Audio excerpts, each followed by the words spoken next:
watching Tehran and Washington very closely.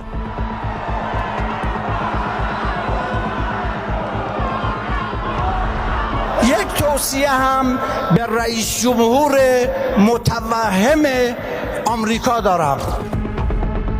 مراقب باش مشاوره هایی که به تو برای حمله به ایران میدهند از جنس مشورت هایی نباشند که گفتی مشهد سقوط کرده است.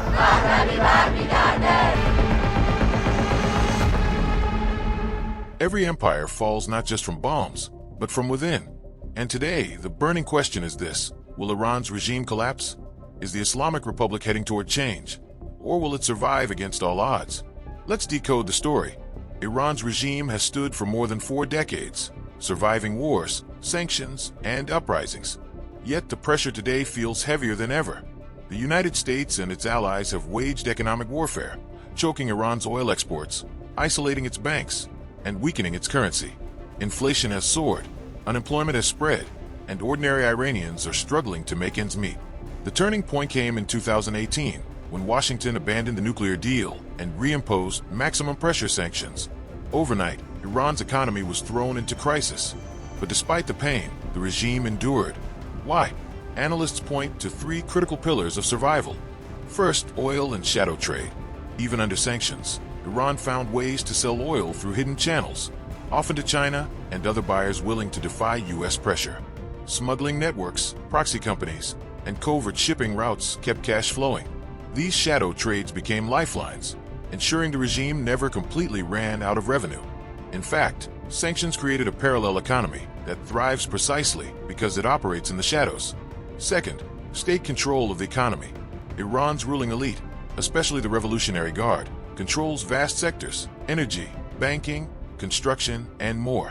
This monopoly means that even when private businesses collapse, the regime redistributes resources to loyal networks. By keeping wealth within its circle, the leadership shields itself from the full impact of sanctions, while ordinary citizens bear the brunt. This grip on the economy acts like armor, protecting the regime from collapse. Third, resilience of society.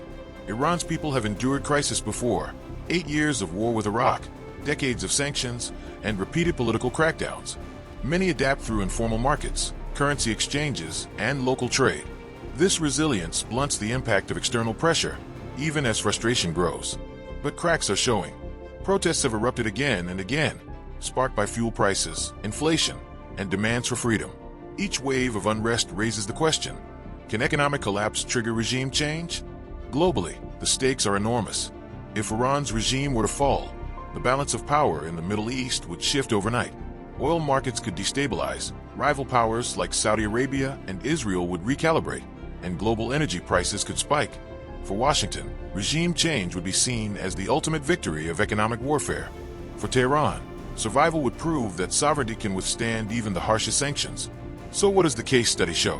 That economics is both a weapon and a shield. Sanctions weaken Iran, but they also harden its resolve. Shadow trade sustains the regime, but rising inflation fuels public anger. The tug-of-war between state control and citizen unrest defines Iran's future. Will Iran's regime change happen? The answer lies not in missiles, but in markets. And until the balance sheet breaks, Tehran's rulers may endure, while the people continue to carry the weight of survival.